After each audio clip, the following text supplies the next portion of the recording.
Hey, how's it going, YouTube? How y'all doing today? And just take a look at these animals. Look at the size that they're putting on right now. We got about 2 inches of rain yesterday, but the ground was so dry that none of the water pooled. But that grass in the back that I planted, it should start germinating here in about 3, 4, 5 days. But the weather is cooling. It's getting cool. And these cattle are, I guess they're eating more, and they're also got this corn going through them. But I mean, look at how hefty they're getting. But this corn, okay, so from what I've seen, when these animals are at about this weight, when they're at about a 7 weight, they really need that TDN in their diet to be about 70%, 75%, something like that. And these are rough estimates. And so when I run the diet plan for these animals, and I have a forage quality test done on my hay, and it's 60%, and I know that my corn is going to be somewhere around 85%. I know that if I mix the corn and the hay, it's going to push the TDN up past 60%. So I know it's not an exact science. Like, I don't sit there like on a table with like a computer program or with a pen and pencil. I don't sit there calculating these numbers out. I just run an estimate. I just develop a plan for what I'm going to do with reasonable amounts of I'm just a reasonable human being. I just estimate what I'm going to do as reasonably as I can. So if I know that the hay is 60% TDN and 16% protein just about, and I know that the corn is going to be about 85% TDN, I know that if I mix the corn, and I know that the protein levels of the corn are probably going to be somewhere around 8-9%. I know that if I mix the corn and the soybean, I know that it's going to drop the protein a little bit, and it's going to push the TDN up a little bit. But adding this a little bit of corn to these animals' diet, from what I have seen so far, these animals are actually eating more food. Now that when I've reduced the amount of protein and I've increased the amount of TDN they're getting, they're actually eating a larger volume of food.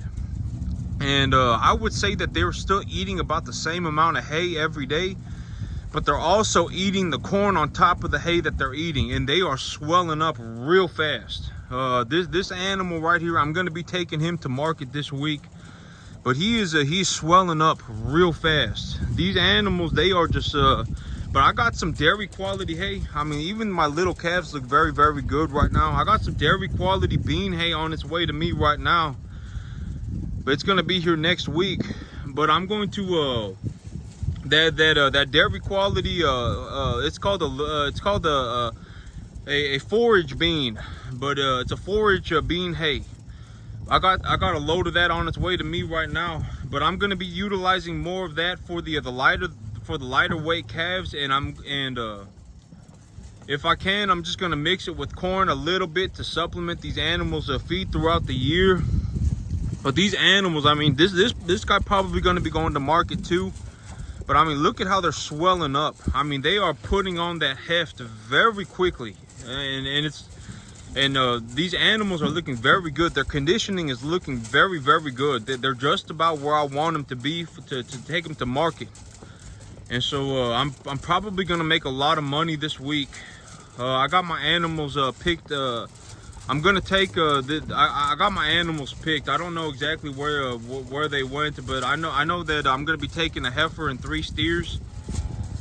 But these I'm gonna see if I can push their corn up a little bit more. But I'm gonna see, maybe when I get the dairy quality hay. Oh, I don't know. But my grass should start growing in here in about 3 to 5 days, and when I get that grass, the good thing about growing grass by myself is that I can actually sit there and look at the grass, and if I believe that the grass needs more protein, I can put more fertilizer on it. I can graze it earlier. If I think that the biomass density needs to go up, I can plant more seed. The good thing about growing forage here by myself is that as long as I know what I'm doing, I can gauge it. I can say, oh, I want to feed the cattle a 20% protein grass, a 24% protein grass. So if I want to feed them a 24% protein grass and it's a winter wheat, I can estimate that. I can say, okay, so at about 3 weeks of development and at about 75 pounds of nitrogen and 40 pounds of phosphorus and 40 pounds of potassium and 20 pounds of sulfur, I will have a grass that has accumulated enough biomass for the cattle to be able to eat it comfortably, as well as get the required nutrients. So if the animals are small and I know that their gut can only hold a small amount of food, and I say, okay, I want to push their protein up so that I can supplement that protein with some corn, and I want to feed them a 24% protein grass or a protein supplement. Grass essentially would just be a protein supplement. If I just want to feed them something that's 24% protein, then I can do that by myself. I don't have to go to these grain brokers, and I don't have to go to these livestock nutrition centers and ask for a different type of feed, because usually protein costs the most amount of money. Adding protein to a feed usually costs the most amount of money. And fresh grass is a very, very good way of getting that protein. Fresh grass has a lot of protein in it, especially if it's fertilized properly and it's fed at the proper stage of growth. It will have a lot of protein in it, and I can gauge that accordingly. But one thing that I found also from the information that I have personally collected is that 70-75 TDN is good, but once I start getting over 75, it starts getting very dangerous very quickly. So if I start going up towards that 80% TDN, 85% TDN, and that 14% protein and stuff like that, I actually start running a risk of having my animals bloat. And especially if it's like 80% TDN and 25% protein and stuff like that, I really run a risk of my animals bloating severely. And so that's you know, my calf that died from acidosis, from grain bloat, he died on essentially free choice eating a total mixed ration. And so yep, but I've seen that pretty consistently, even when it's just on fresh grass. If I leave these animals on fresh grass and the grass is too digestible and it's too high in protein, I will start seeing the animals bloat as well. And so that's just from the information that I have personally collected. I'm not saying that this is factual, or, you know, I'm just saying you can do whatever you want. But once that TDN hits about 80-85%, you really start running into the risk territory, and you should really start considering limit feeding the animals instead of giving them a free choice feed like this. Because I leave them out hay bales, and they can eat as much of the hay bales as they want every day. And then I supplement that hay with the corn. But if I were going to move away from free choice feeding, if I were going to take the hay bales away, and I was just going to give these animals a grain mixture, when it's at 80-85% TDN, 14-15% protein, you got to be very, very aware of what's going into your animals. You really should be very cautious. I mean, and you should look at the animals very carefully, make sure the animals are not bloating, and really you should be considering limit feeding at that point. But you know, but feeding animals like this, where they have a 60% TDN, the TDN is very it's not low, it's very good. 60% TDN on hay is still very good, and 16% protein is also very good, but it's not 80% TDN. The moment I start getting over 75% TDN, I really start running into the risk area of this could be dangerous when I feed my cattle. But that's just from what I've seen. I got another load of hay coming in. Yesterday when I ran the numbers incorrectly, okay? So I don't make $100 a day. $2 a day per pound of animal gain on 50 animals is 2 times 2 times 50. So it's 4 times 50. It would be $200 a day. And if my animals, realistically, when I take their when they're small, I collect data on their weight by using a measuring tape. So I'll take a measuring tape and I'll measure the girth of their chest, and I'll measure the length of their bodies. And when I do that, I'm able to essentially just estimate what the animals weigh. And my animals put on about 2.5 to 3 pounds a day. So when they put on 2.5 to 3 pounds a day, and it's 2 pounds a day or $2 a day per pound of gain, it's $250 a day. So it'd be 2 times 2.5 would be 5 times 50. If I had 50 animals, would be $250 a day. But my animals, realistically, they probably put on closer to about 3. If I get a real good idea of what's going on with their diet, and I monitor their diet very thoroughly, I can honestly put about 3 pounds a day on these animals without much issue at all. And at 3 pounds a day, that's when I start getting into that $300 a day range. So I would be making about $300 a day, and it would cost me, especially when I'm growing grass. Like when I'm growing grass for myself and I'm growing the grass here, it really only costs me maybe $450-$350 a month. And so I would be making about $10,000 a month okay, so as long as my expenses are not astronomical, if I'm making $10,000 a month, even if I have to invest $2,000 a month to make that 10 grand, it don't matter to me. Okay, that's how the numbers work out. When the money, if it costs me $2,000 a month to make 10 grand, I'm just gonna spend the 2 grand, right? And so it just is what it is. But it's not gonna cost me 2 grand a month to make 10 grand.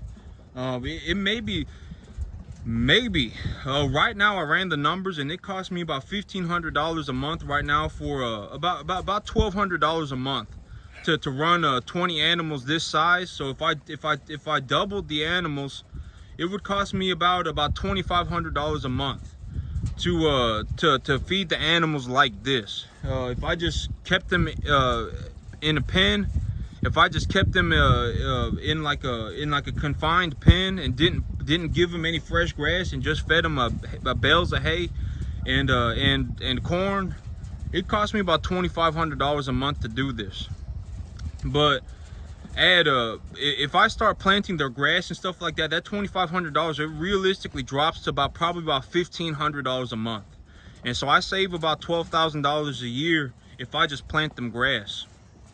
But if I make, if I'm sitting here and I'm making $8,000, $9,000, $10,000 a month, that expense that it costs me to run these animals, it doesn't really matter to me. Animal health is always number one. I know I say that all the time. I think it's very difficult for people to understand how difficult this is, of what I do, until they've done it themselves and they've tried it. Because realistically, anybody can go to the bank, right? And anybody can go and pick up a loan for $20,000, and anybody can go to the sale barn and pick up 35 animals or whatever. They can go to the bank and pick up, a $35,000 loan from the bank is $350 a month.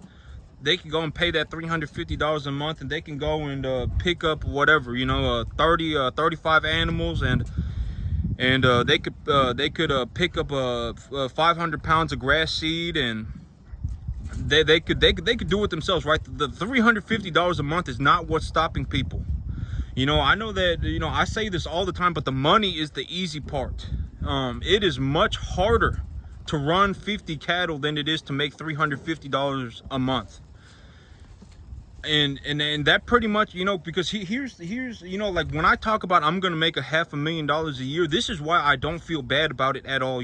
Some people, if you ever talk to broke people, they're gonna say stuff like money will make you unhappy, and all this nonsense. Money does not give you happiness, and but if you don't have money, you're gonna be unhappy. Most people, I'm not saying everybody, but most people will. Most people, if they don't have money, they will be unhappy.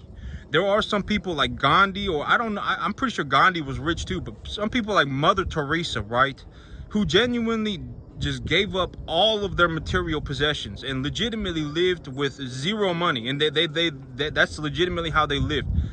Those people are the rare exception. Most people are not like that. Telling a lot of people that they're going to be unhappy if they have money, or they're going to be whatever, saying all these things, it's not doing anybody any favors. You really, if I were going to give anybody an honest, just honest advice about money, you really want to make sure you have enough money, because if you don't have enough money and you start running into that area where you're constantly broke, your life is going to be very difficult. Practically anything you try and do, it's just going to be very difficult. But here's the thing about what I mean by money is the easy part. You know, but that's what I mean. You know, if I were going to try and run this whole business again, if I were going to try and buy a 10-acre piece of land, and if I were going to go to the bank and ask for enough money to buy 35 cattle, what would that cost me? About $1,200 a month. It's really not that much money. Almost anybody can make $1,200 a month, and if they really wanted to, people can go and they could do it today if they felt like it. They could go and buy a 10-acre piece of land. They could take a loan to purchase cattle. But a lot of people, the reality of the situation is that the running of the cattle is very difficult. Like, you know, when I talk about I'm gonna make this is why I don't feel bad when I say I'm gonna make $500,000 running cattle. I don't feel bad about making money like that, because who else do I know that is willing to run 500 cattle a year by themselves? You know, a lot of people, if they even thought about trying to run 500 cattle a year by themselves, they would piss their pants and run. I mean, it would be so freaking hard. They wouldn't be able to do it. It would be so difficult. I mean, they would be like, oh my God, how am I going to do this? And, you know, and even 50 cattle, most people, when it comes down to it, the money is not the problem. The problem is the difficulty of actually doing it. Running 50 cattle is much harder than it is to make $500 a month. And that's just the reality of the situation. The money is the easy part. You know, if someone, you know, it's hard to sit there at a table when you legitimately have never ran taken care of a bovine in your entire life, and sitting there, you know, 15, 16 hours a day trying to make a business plan for yourself and put everything together so that you can go and buy these animals, and then you know, you get it all figured out, and you get it figured out enough to the point where you're going to go for it, and then you have to actually throw yourself into like the most chaotic, most, you know, extremely dangerous, most difficult work that could possibly imagine. And it's harder to do that as a person than it is to make $500 a month. Because, you know, getting into the cattle business, running cattle, you know, if I didn't grow grass here myself like this, I wouldn't have been able to make money like this. If I didn't take care of the animals, you know, some people, they just let their animals out on the field and let their animals walk around and stuff like that. But me, I look after my animals every day. Before I go to work and after I come home from work, I look through my animals every day. And I make a diet plan for them. I do everything. If they're sick, I give them antibiotics. I give them vaccinations. The bulls, I castrate them. Everything, I do it on my own. I don't pay anybody for anything. I do everything by myself. And so, I mean, you know, that's the difficult part, because how many, you know, the list of people that make $500,000 a year is probably just as long as the list of people who can run 500 cattle a year by themselves. I mean, it's just one person. It's just me. I don't know anybody who legitimately sits out on a field and says, man, I'm going to run 500 cattle by myself a year. Oh, man, I'm going to make $500,000 a year. You really don't see that. And the reason is because it's very difficult as an individual, even when it's 50 cattle, to sit there and go, man, you know, I'm going to throw myself into the abyss head first. Like, it is going to be the most difficult thing. And I don't even know if I'm going to go bankrupt or not, right? That's also a scary part, to look at the bank, you know, and go, man, you know, I may take a $35,000 loan from the bank and pay $350 a month for it. But if I can't pay the $35,000 back, now I'm stuck with a 20% interest loan. You know what I'm saying? You know, that's also scary. But I mean, that's how the world is. That's, you know, the banks, they're going to get paid no matter what. I mean, that $35,000, you're going to have to pay the bank back, or they're going to charge, you know, 35% interest. And so that's also scary, right? I mean, it just is what it is. But it's hard as an individual to sit there and say, you know what, I'm gonna legitimately put myself in a do or die situation. I'm either gonna do this, or I'm legitimately just gonna go down with the ship. Legitimately, that's the hardest part. That's why probably most people don't want to drive a ship, is because if it comes down to it, they're gonna have to go down with the ship. And that's the difficult part. Being that person is spiritually very difficult. You know, because anybody can go to the bank, anybody can make $500 a year, you know, and anybody can make even $1,000 a year practically here in America. $1,000 a year here in America, almost anybody can do that. But actually running 500 cattle a year by themselves, actually running even 50 cattle a year by themselves becomes way too difficult. It becomes extremely difficult. That's the hard part. In reality, the money is the easy part. And it just is what it is. But that's it for me today, YouTube. Y'all have a good one.